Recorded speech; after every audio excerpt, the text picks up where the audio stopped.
بسم اللہ الرحمن الرحیم۔ السلام علیکم۔ قوم سبا جو ایک اللہ کی پیاری قوم تھی، یہ اللہ تعالیٰ کی بے شمار نعمتوں کے ساتھ زندگی گزار رہی تھی۔ یہ قوم ایک عظیم تہذیب و تمدن کی مالک تھی۔ حضرت داؤد اور حضرت سلیمان علیہ السلام کی باعظمت حکومتوں کے بعد ان کی حکومت زیان زد خاص و عام تھی۔ کہا جاتا ہے کہ یہ لوگ گندم کے مغز سے آٹا نکال کر روٹیاں پکاتے تھے، لیکن اس قدر اثرات کرنے والے ناشکرے لوگ تھے کہ انہی روٹیوں کے ساتھ بچوں کا پخانہ صاف کرتے تھے۔ ان آلودہ روٹیوں کو اکٹھا کرنے سے ایک پہاڑ بن گیا تھا۔ ایک صالح شخص نے وہاں سے گزرتے ہوئے ایک عورت کو دیکھا جو روٹی کے ساتھ بچے کے پخانے والے حصے کو صاف کر رہی تھی۔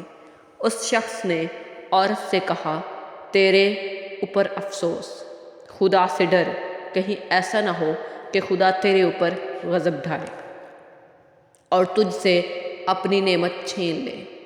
اس عورت نے جواب میں مذاق اڑایا اور مغرورانہ انداز میں کہا، جاؤ جاؤ، گویا کہ مجھے بھوک سے ڈرا رہے ہو۔ جب تک سرسار جاری ہے مجھے بھوک سے کسی قسم کا کوئی خوف نہیں ہے۔ کوئی زیادہ عرصہ نہیں گزرا تھا کہ اللہ تعالیٰ نے حوث بازوں پر اپنا غضب ڈھایا۔ پانی جو کہ زندگی کی بنیاد ہے ان لوگوں سے چھین لیا تھا۔ قحط نازل ہوا، بات یہاں تک آ پہنچی کہ ان کی ذخیرہ کی ہوئی تمام غذا ختم ہو گئی۔ آخر کار مجبور ہو گئے کہ انہی آلودہ روٹیوں پر ٹوٹ پڑے جو لوگوں نے اکٹھی کر کے پہاڑ کی مانند ڈھیر لگایا ہوا تھا، بلکہ وہاں سے روٹی لینے کے لیے صف لگتی تھی۔ ہر کوئی وہاں سے اپنے حصے کی روٹی لے سکے۔ کفران نعمت، قحط اور بدحالی کے بارے میں متعدد روایات موجود ہیں۔ سورہ نحل کی آیت نمبر 1012 اور 1013 میں یوں ارشاد ہوتا ہے، ترجمہ: اور اللہ نے اس قریہ کی مثال بھی بیان کی ہے جو محفوظ اور مطمئن تھا۔ اس کا رزق ہر طرف سے باقاعدہ آ رہا تھا، لیکن اس قریہ کے رہنے والوں نے اللہ کی نعمتوں کا انکار کیا تو خدا نے انہیں بھوک اور پیاس کا مزہ چکھایا، صرف ان کے ان اعمال کی بنا پر جو وہ سر انجام دے رہے تھے، اور یقیناً ان کے پاس رسول آیا تو انہوں نے ان کی تکذیب کر دی تو ان تک عذاب آ پہنچا۔ یہ سب ظلم کرنے والے تھے۔ اسی قوم سبا کے بارے میں ایک اور واقعہ بیان ہوتا ہے کہ ان لوگوں نے اپنی زراعت کو بہتر طور پر کاشت کرنے کے لیے پانی ذخیرہ کرنے کی خاطر دو پہاڑوں کے درمیان بہت بڑا بند معرم تعمیر کیا ہوا تھا۔ سوراخ اور دوسرے پہاڑوں سے گزرا ہوا پانی اس بند میں آ کر وافر مقدار میں جمع ہو جاتا تھا۔ قوم سبا نے اس پانی سے صحیح طور پر استفادہ کرتے ہوئے وسیع و عریض اور بہت سے خوبصورت باغات لگائے اور کھیتی باڑی کو رونق بخشی۔ ان باغات میں درختوں کی شاخیں اس قدر پھلوں سے لدی ہوتی تھیں کہ اگر کوئی شخص سر پر ٹوکری رکھ کے ان کے نیچے سے گزرتا تو پھل خود بخود اس ٹوکری میں گرنا شروع ہو جاتے تھے اور قلیل مدت میں ٹوکری تازہ پھلوں سے بھر جاتی تھی۔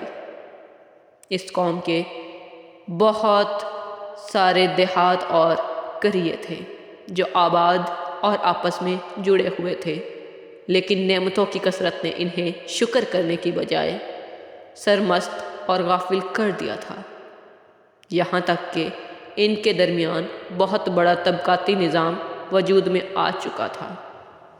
ان میں سے صاحب اقتدار لوگوں نے کمزوروں اور غریبوں کا خون چوسنا شروع کر رکھا تھا، یہاں تک کہ ان لوگوں نے خدا سے ایک احمقانہ التجا کی تھی جس کا ذکر سورہ سبا کی آیت نمبر 19 میں ملتا ہے۔ انہوں نے کہا کہ خدایا ہمارے سفروں کے درمیان فاصلہ زیادہ کر دے۔ انہوں نے اللہ تعالیٰ سے یہ التماس اس لیے کی کہ غریب بے نوا لوگ عمرہ اور ثروت مندوں کے ہمراہ سفر نہ کر سکیں۔ ان کی خواہش یہ تھی کہ آبادیوں کے درمیان خشکی ہو اور فاصلہ بہت زیادہ ہو تاکہ غریب اور کم آمدنی والے لوگ ان کی طرح سفر نہ کر سکیں۔ اللہ تعالیٰ نے ان پیٹ کے پجاریوں پر اپنا غضب نازل کیا۔ ان احمقوں کی یہ غفلت نے انہیں نیست و نابود کر دیا تھا۔ بعض تاریخ کے مطابق ان مغرور لوگوں کی آنکھوں سے دور صحرائی چوہوں نے مغرب کی دیواروں پر حملہ کر کے انہیں اندر سے کھوکھلا کر دیا تھا، اور ادھر سے بارش زیادہ ہوتی جس کی وجہ سے سیلاب آ گیا اور اس بند میں پانی بہت زیادہ اکٹھا ہو گیا۔ اچانک بند کی دیوار ٹوٹی، اس سے بہت بڑا سیلاب آیا جس نے تمام دیہاتوں، آبادیوں، مال مویشی، باغات اور ان کے محل اور گھر میں پانی داخل ہو گیا، جس سے ان کے محل اور گھر نیست و نابود ہو گئے۔ ان کے باغات اور کھیتوں میں سے کچھ پیلو اور بیری کے درخت اور کچھ جھاڑیاں بچی تھیں۔ خشک الحال پرندے وہاں سے کوچ کر گئے تھے، جبکہ الو اور کووں نے قوم سبا کے کھنڈرات میں اپنے گھونسلے بنا لیے تھے۔ اس بات کا ذکر سورہ سبا کی آیت نمبر 15 اور 16 میں ملتا ہے، اور آخر میں سورہ سبا کی آیت نمبر 17 میں اس واقعہ کا یوں نتیجہ نکلتا ہے: یہ ہم ان کی ناشکری کی سزا دی، اور ہم ناشکری کے علاوہ کسی کو سزا نہیں دیتے۔ جزاک اللہ۔